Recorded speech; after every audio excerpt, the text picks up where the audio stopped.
And our first speaker will tell us about very big ships and something else.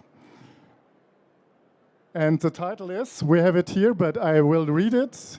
It's Powering Ships with Ammonia Through Fuel Cells, the Aegir project. Welcome, Mrs. Dr. Anke Hagen.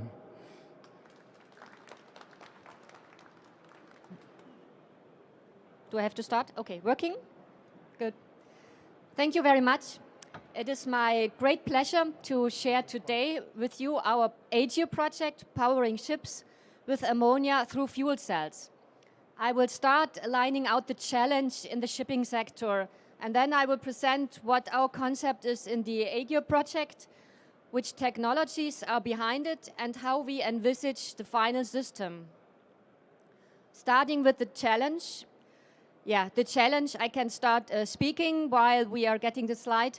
The challenge with the shipping sector lies that this sector is responsible for 90% of the international transport, and they emit about 2% of the global CO2. And of course, the shipping industry has recognized this challenge, and their International Maritime Organization has set forward targets to reduce and completely phase out CO2 emissions. And this has to be seen in the light that there is a forecast that international shipping actually will triple in the coming decades. This means this challenge is even bigger. And it can, of course, only be solved when we develop and implement technologies that allow for zero-emission solutions in powering marine vessels. And what can be envisaged here? If we don't want to emit carbon dioxide, we need to use a carbon-free fuel. There have been several investigations, and I show one here made by the Hydrogen Europe. And they considered hydrogen as the shipping fuel. And they concluded from their evaluations, when you have smaller ships, ferries, then you can use hydrogen compressed or liquid hydrogen. However, when you go to larger ships, to container ships, they actually propose ammonia as the most suitable fuel. Why that? Ammonia, first, it is like hydrogen, emitting zero carbon dioxide at the spot of the power production. It can be made through green routes with zero carbon footprint when it is produced through electrolysis, electricity from renewable sources, to yield the hydrogen, which is then further converted to ammonia. And furthermore, for ammonia, there's a well-established logistics, infrastructure, safety, because ammonia is a large-scale chemical that is transported around the world due to the fertilizer industry. We have to remember ammonia supports half of the population through use of fertilizer. Ammonia can be actually used in combustion engines in ships, and the shipbuilders already now consider to transforming their engines to be capable of using ammonia. However, even though you are saving CO2 emissions and sulfur emissions or particulates, you still have a large challenge because you emit large amounts of NOx, which is toxic, and which has to be cleaned in the flue gas. And also the efficiencies are not as high. That brings fuel cells into the play, because fuel cells are well known to be able to convert very efficiently energy of a fuel into electricity. And that is the core of the Aegir concept. Here we target to develop a technology or a concept that allows us to power marine vessels using green ammonia. And what is the idea? We want to combine three innovative technologies, starting with a solid oxide fuel cell, SOFC, a proton-conducting electrochemical membrane reactor, and then finally a polymer exchange fuel cell. And you see the sketch here on the right-hand side.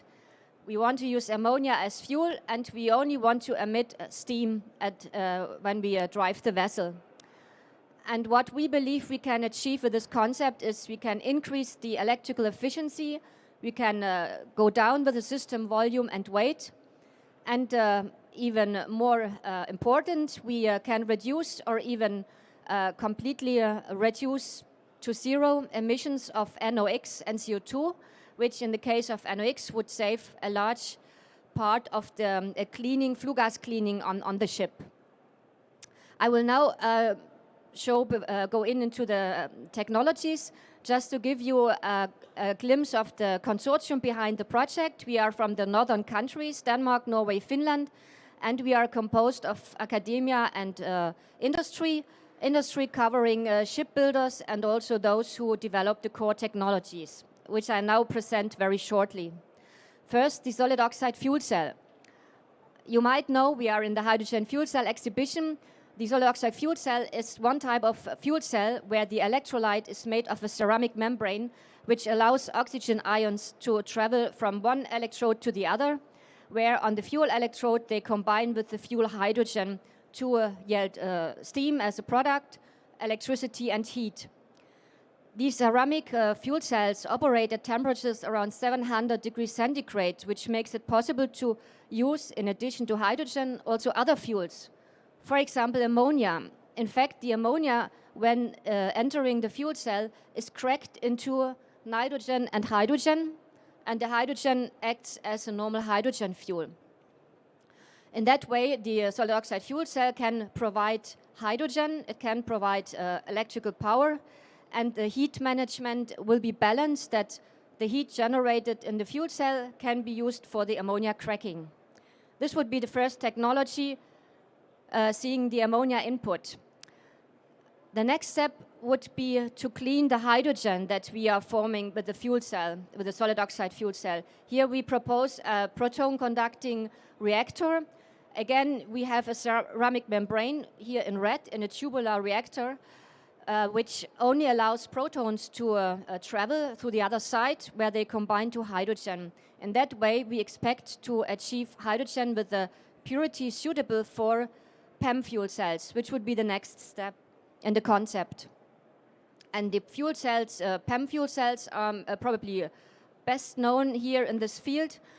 They are based on a polymer electrolyte, which allows protons to travel and combine on the other side with oxygen from air to form steam and electricity. By combining all these three technologies, we expect to reach synergies when we integrate the heat, the electricity and the media we are transporting around. And what we do in the project is we are developing the single technologies separately. That means we are developing an SOFC that is capable of using ammonia, delivering part electrical load and emitting hydrogen, which then will be led into this cleaning membrane reactor, and then finally in the PEM fuel cell. That means we are using all three technologies that are known in other applications, and we operate and develop them for conditions that are relevant in regard to this concept. And finally, in a study, we will design the whole concept where we practically integrate all technologies with the related heat, electricity and gas. And we also look we make a kind of sensitivity analysis. What if we get the whole power from the SOFC for the shipping vessel? Or what if we substitute the cleaning membrane reactor by a more conventional hydrogen cleaning? And thirdly, we are also considering omitting the SOFC and using a catalytic ammonia cracker. In that way, at the end, we will have a system design and an evaluation with parameters guiding ship owners what would be the most suitable and efficient technology and technology combination for their specific application. And we will demonstrate on this design study that we can reduce the CO2 emissions, and we will also look into scaling issues. When we talk about shipping, we talk about megawatt scale, and here in particular, the PEM fuel cell will be the most bearing part, which is also the most advanced technology at present. And here we will consider what are maybe bottlenecks to get up to the 20 and larger megawatt scale. And with that, I would like to finish. I would like to thank the Nordic Maritime Transport as the sponsor. And if you are interested, please go to the website or visit us in this hall at stand B29. Thank you for your attention. Thanks a lot for this very interesting presentation. We have little time for 1 or 2 questions. Is there anybody? Oh. Why using the proton membrane to convert hydrogen into electricity and not just use an electrolyzer and combine with an SOFC on the other side, because you're already heating up to 700 degrees C? So why two technologies with very different temperatures and operating conditions? For the shipping, you need the fuel at hand. So you cannot produce the fuel while you are sailing, in a way. So the ammonia is the fuel. And the ammonia can just not be fed directly to a PEM fuel cell. That means we need to have pre-steps. And in our concept, we propose the solid oxide fuel cell because there is advantages, heat management, and we can, in that way, produce the hydrogen in the SOFC fuel cell.